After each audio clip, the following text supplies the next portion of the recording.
Hello, my name is Luke, head of trading from Lunar Trading Academy, and welcome in this new video on this channel. Today, I want to share with you my absorption setup, which I took on BTC futures using ADAS footprints and basic price action knowledge. I took the setup on my FTMO account, which I'm pulling out from drawdown, so the risk was very small, but in the end, it doesn't really matter what the risk is. Everyone will have different position sizing, but what does matter is the technique, which stays the same. And that's exactly what I want to share with you. With this simple strategy, you can easily pass FTMO account by trading only Bitcoin. So without further ado, let's take a look at this setup. The setup is called Absorption.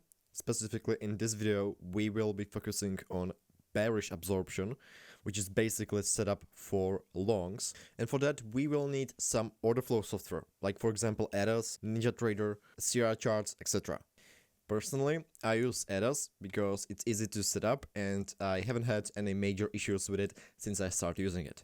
If you're a complete beginner, you can check out my older video where I set up ADAS specifically for crypto trading. I'll leave you a link to that video in the end of this video. But now let's head up to the core of the absorption strategy. The foundation of absorption is always some kind of key level, a support or resistance zone that has been rejecting the price over the long term. In this case, it was this bullish order block right there.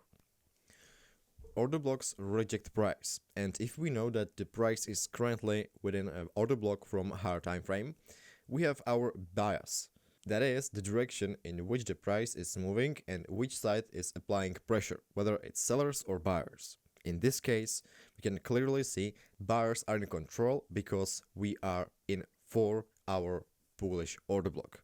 This order block caused massive price increase in the past, so it's very likely that buyers will be active here again. So we have a support level from higher time frame, and now we can ride the move on the lower time frame. For entries, I use 5-minute, 15-minute and 1-minute time frame because these are the best time frames for intraday/scalping. I then monitor the actual absorption specifically on these lower time frames. I won't go into details about what absorption actually is because we have 3 hours of content on this in our course. So if you're interested, check out our website where you'll find full crypto order flow trading course along with free PDFs. The key candle that was important is this high volume candle with negative delta. In short, when we know that there is strong selling interest in a certain zone supported by high volume, but the price is struggling to move lower, it indicates that someone big has a large limit buy order that absorbs all of this selling pressure. And that's because once a limit order is filled, on the footprint it appears as a selling activity. Why? Because for a limit buy order to be filled, it requires an aggressive market sell side, and footprints only shows aggressive activity. So in this case, we can see a large number of aggressive sellers, but the price does the exact opposite. It moves up. Why? Because those who had limit buy orders here used all that selling activity to get into the market. As a result, those with limit buy orders are now in long positions since all these aggressive sellers essentially sold a huge amount of contracts to them. When you think about it, it makes sense. If you want to buy a large number of contracts, like a bank, institutions or fund operating with a huge amount of money, buying at a market would push the price against you. So what you have to do is hide and enter the market using a limit order.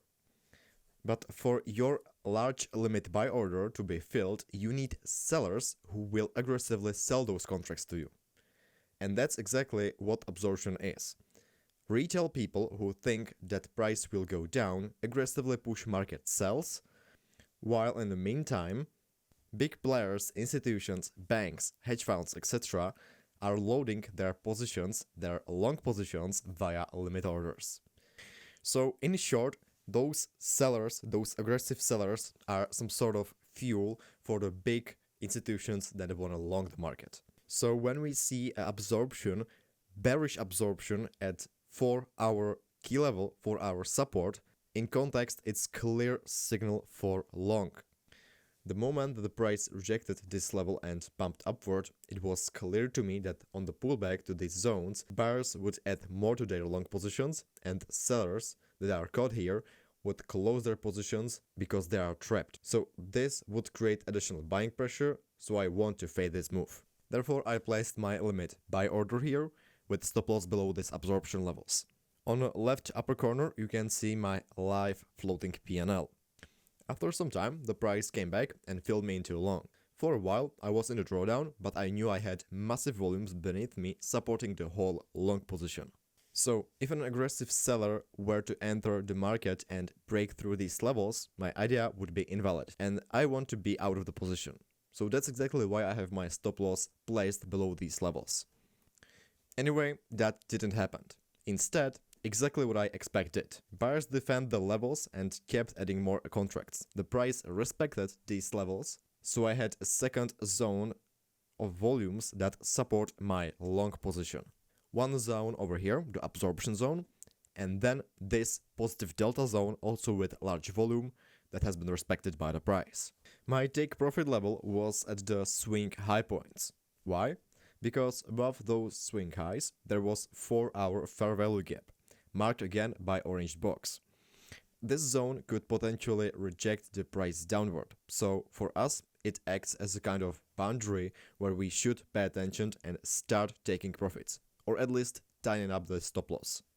Since I took this trade on my FTMO account which was in drawdown, I was very conservative and I took the profits here. Overall, I made 0.97%, which is very solid result. And that's exactly what day trading is about. We don't try to catch a single 1% pump, but rather slowly grow account percent by percent over the long term. The market is like a cat drinking from a tap. It licks slowly. And same applies in trading. If you are greedy, you will burn your account. So take small steps and eat the market piece by piece. Otherwise, the market will eat you. So yeah, thank you so much for watching. I hope this video helped you at least a bit. If so, please consider liking this video and subscribing this channel because these two things support this channel a ton. And for you, it's free education. If you are more interested in our approach to trading, be sure to check out our website, lunaracademy.eu, where we'll find full crypto order flow trading course with free PDFs. So for more serious traders, I leave you a link to my website in the description of this video.